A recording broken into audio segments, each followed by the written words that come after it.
বর্তমানে আনন্দবাজার.com-এর সম্পাদক অনিন্দ্য জানা ২০০৮ সালের সংসদ নির্বাচনের সংবাদ সংগ্রহে এসেছিলেন রিপোর্টার হিসেবে।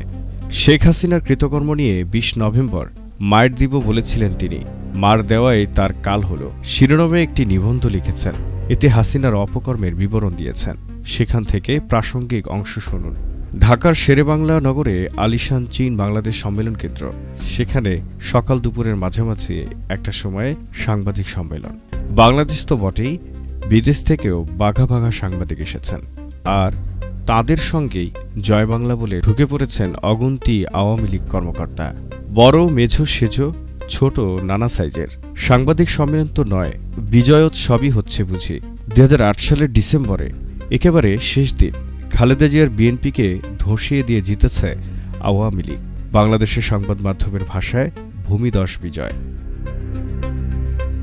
হবু প্রধানমন্ত্রীকে প্রশ্ন করল আনন্দবাজার পত্রিকা। হাসিনা দ্ব্যর্থহীন ভাষায় বললেন, বাংলাদেশের মাটিকে কোনো ধরনের ভারত বিরোধী ক্রিয়াকলাপের জন্য ব্যবহার করতে দেয়া হবে না। ১ ঘণ্টারও বেশি সাংবাদিক বৈঠকে খালেদা জিয়াকে নিয়েও প্রশ্ন করেছিলেন বাংলাদেশের সাংবাদিকেরা। যতদূর মনে পড়ছে, গম্ভীর নানা কূটনৈতিক এবং প্রশাসনিক বিষয়ের মধ্যে সবচেয়ে হালকা এবং রসিক সেই অংশটাই। খানিক দুষ্টুমি করেই এক সাংবাদিক প্রশ্ন করেছিলেন, খালেদাকে অভিনন্দন জানাবেন না?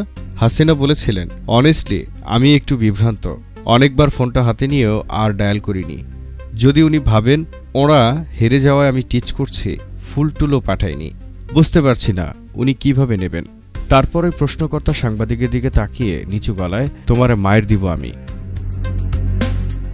১৫ বছর আগের সেই বাক্যটি নিছকই স্নেহপ্রবণ সুরে বলা ছিল বটে, কিন্তু সোমবার দুপুরে ঢাকা আন্তর্জাতিক ট্রাইব্যুনালে হাসিনার ফাঁসির সাজা ঘোষণার সময় সেই শব্দটাই ঘুরে ফিরে আসছিল, মায়ের দিব।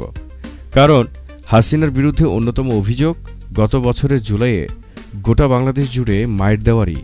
মার আসলে অত্যন্ত লঘু শব্দ। হাসিনার বিরুদ্ধে অভিযোগ নিছক মার দেওয়ার নয়, খুন করার।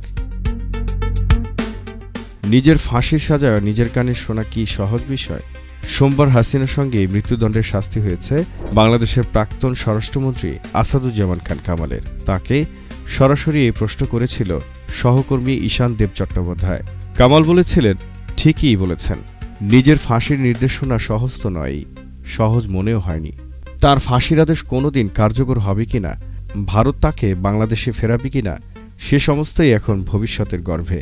হাসিনা নিজেও তা বিলক্ষণ জানেন যে প্রথমত ভারত তাকে এমন কোনো বিপদের মধ্যে ঠেলে দেবে না যাতে তার প্রাণ সংশয় হয়। কারণ মোহাম্মদ ইউনূসের নেতৃত্বাধীন তদারকি সরকার ১ বছর আগেই ভারতের কাছে হাসিনাকে ফেরত পাঠানোর আর্জি জানিয়ে রেখেছে। ভারত যথারীতি তাতে কান দেয়নি। ফলে হাসিনার আশু কোনো বিপদ নেই। কিন্তু তাও আমার মনে হচ্ছিল, হাসিনা নিজে তখন কি ভাবছিলেন। তার যে কঠিনতম শাস্তি হতে চলেছে সে বিষয়ে আন্দাজ ছিলই তার। এতদিনের পোর খাওয়া রাজনীতিক এত ঘাত প্রতিঘাত দেখেছেন। তার প্রধানমন্ত্রীত্বের আমলে বাংলাদেশের বিভিন্ন কারাগারে ঝুড়ি ঝুড়ি লোকের ফাঁসি হয়েছে, কিন্তু প্রতিবেশী দেশে আপাতত নিশ্চিন্ত রাজনৈতিক আশ্রয়ে বসে টিভিতে নিজের ফাঁসির আদেশ শুনতে ধক লাগে বইকি।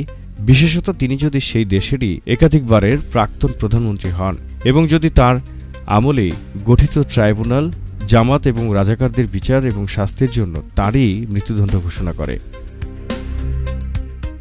মঙ্গলবার রাতে ঘটনাচক্রে জানলাম হাসিনা তার ফাঁসির আদেশ শুনে দলের নেতাদের কি বলেছেন। কলকাতায় আওয়ামী লীগের বড় নেতাদের অনেকেই গত ১ বছরেরও বেশি সময় ধরে আশ্রিত। তাদেরই কয়েকজনের সঙ্গে দেখা হয়েছিল। নাম পরিচয় এবং তারা কোথায় ঘাপটি মেরে আছেন তা বলা অবশ্য কঠোরভাবে নিষিদ্ধ।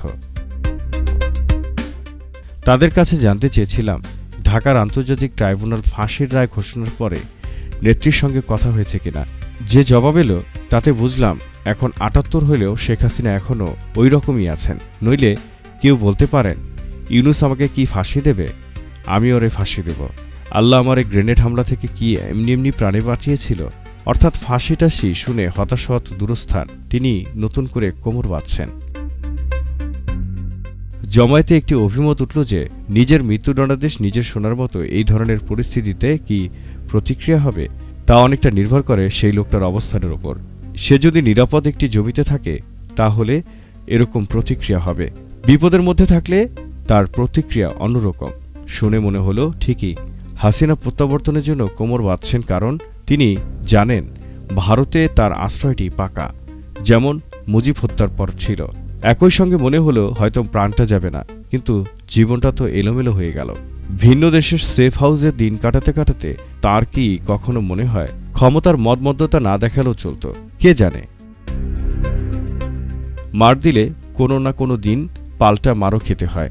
হাসিনা মার দিয়েছিলেন, সেটাই তার কাল হলো।